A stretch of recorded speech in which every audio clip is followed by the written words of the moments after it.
I learned Japanese in less than 100 days. And so you probably clicked on this video because you're interested or you already have started learning Japanese. And you know, I'm happy to have you guys as my demographic. I did it in 100 days. I'm able to talk, I'm able to text, but being honest, I'm probably only like N4. If you look anywhere for advice on how to speak Japanese, how to learn Japanese, you're gonna go through optimization overload. And really, how does a video like this have this many views? And so for me, I tried to make it as simple as possible. People are always asking me, how did I learn? How am I learning? What tools am I using to learn? I can't tell them in one little text. Or I can, but I don't really want to. So here's the full length video on how to learn and how I learned in less than 100 days. But first, a little bit about me. I'm an American college student. At first, I was just learning for fun, but now I have a trip planned to Japan where I'm going to be going for about 5 weeks in May. I'm going to be recording that all, so if you guys want to check that out, make sure you guys are subscribed to the YouTube, go check out the Instagram, everything is going to be in my bio. Hey guys, you guys are going to need to start with alphabet and nothing else. Hiragana and katakana, you need to know that first before you worry about grammar, before you worry about the kanji, before you worry about anything else. This is your only goal. So what I did to learn this is, first you need to go through each set, such as the K sets and then the W's and all sets like that. And I got guided through this with Human Japanese, and it taught a little bit about the culture too, but really I needed to drill it. So to drill it, Kana.pro. Kana.pro is just a bunch of little tests, and it helped me get through each set. And then once I had everything memorized, then I could move on to the next step. And by the way, still today, I'm running some Kana.pro maybe once a week just to make sure I still have everything locked in. And it's mainly katakana because you read that a lot less than hiragana when just texting or reading books or anything like that. There's a lot of great sites for this though, so make sure that when I'm going over what I used, don't think that that means it's the only option out there for you. You guys can explore, you guys can check other options out, and I know a lot of people might have the most optimal way, but I think that over-optimization is a scam. Listen, the most important part about learning a new language is immersion. So the immersion method. This is a highly studied method, and I do think that this is the most optimal way of learning a new language. The immersion method doesn't mean just studying harder. The immersion method means surrounding yourself with the language. Think about how a little kid, a little baby, learns their first language. It's through their parents talking, through the little kid shows that they're hearing, and through just being around the language all day. Now, instead of trying to convert everything you hear into English, you're learning through repetition and more exposure and being fully surrounded and immersed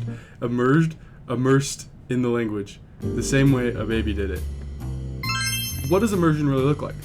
Well, it's every day waking up and listening to some music. That's just to get it in my head. Music is probably not the best immersion method. It's very poetic and on the beat instead of proper spacing. But I like to start out my day that way, and then I'll get into a podcast, maybe a show then, or a video, or reading on Tadoku. And by the way, everything that I'm saying, all the links will be in the bio. This does not mean fully understanding. You need to be able to tolerate a bit of information that you can't fully understand yet. You know, the immersion method is kind of like this. Someone say, that is an orange cat, and you know the word that and cat. Now you might be able to put those things together and say, orange. There's going to be some sentences where you don't know one word, and you might be able to learn that word from the context of what you already know. But this does mean you need to know some words and grammar. How did I learn my first vocabulary? Well, instantly, right when I started learning, I got into Anki. Anki is a flashcard app, and it's like, it spaces out the cards very nicely. I actually love it. It's probably my most used site. Use it every single day for the last 100 days, so yeah, I love it.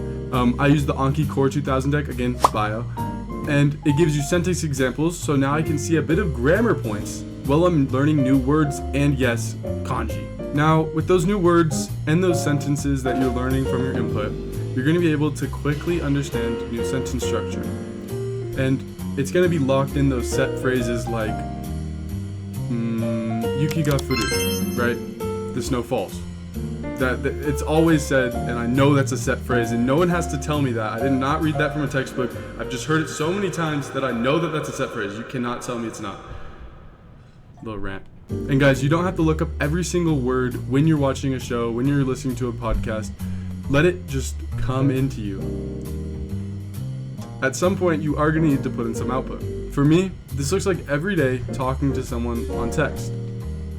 every day trying to get a phone call in, and there's some days where I can't. So yes, I do use PingoAI for a bit of talking. PingoAI is where you can roleplay different situations, and bro, you guys are gonna know I'm affiliated with them, but like they didn't tell me to make this video. I'm just like, I genuinely used them before I was affiliated with them. I also use Teuida, and that kind of helps with some sentence structures, just like really random ones that you probably don't need that much, but it's good drilling. And if you have the time to where you're sitting at your computer, maybe just playing a little bit of FIFA, playing a little bit of Rocket League, you know, you can run up some Teuida and get some speaking practice in, which is a little bit of output and a good amount of drilling. So guys, that's kind of the whole thing that I did, and it's more about consistency than the optimization side of things. I'm not saying that I've optimized everything about learning Japanese perfectly, but I can say that I've been this far, that I got this far in 100 days. Like, guys. I literally, like, I have conversations with people on the phone. That's gonna be some sort of like value to y'all, knowing that I can do that in 100 days. And I think the biggest thing that I've learned is to find your learning style, which I did before I started learning Japanese. So I'm sorry. And to be consistent. That does not mean have the motivation or have the discipline. Just be consistent. You don't even need discipline to be consistent, bro. Instead of just waking up and having the mindset of, okay, I'm going to sit at my desk and do my Anki cards. I'm not allowed to get up out of my chair until I finish this. You can say, all right, I'll cut it out. It's whatever. Show up daily and let Japanese become familiar. You know, I don't think I've thought about subject, object, verb in so long. But if you're trying to memorize it from a textbook, every time you speak, you're going to say, subject, object, verb. Oh, 食べ物を食べる. Instead of just letting it click for more immersion. So, yeah, guys, I love you all. Thank you guys. You guys are actually the best. If you guys are joining the lives, if you guys are active in the Instagram and the Discord, I know you. And thank you very much. Matane. Bye-bye.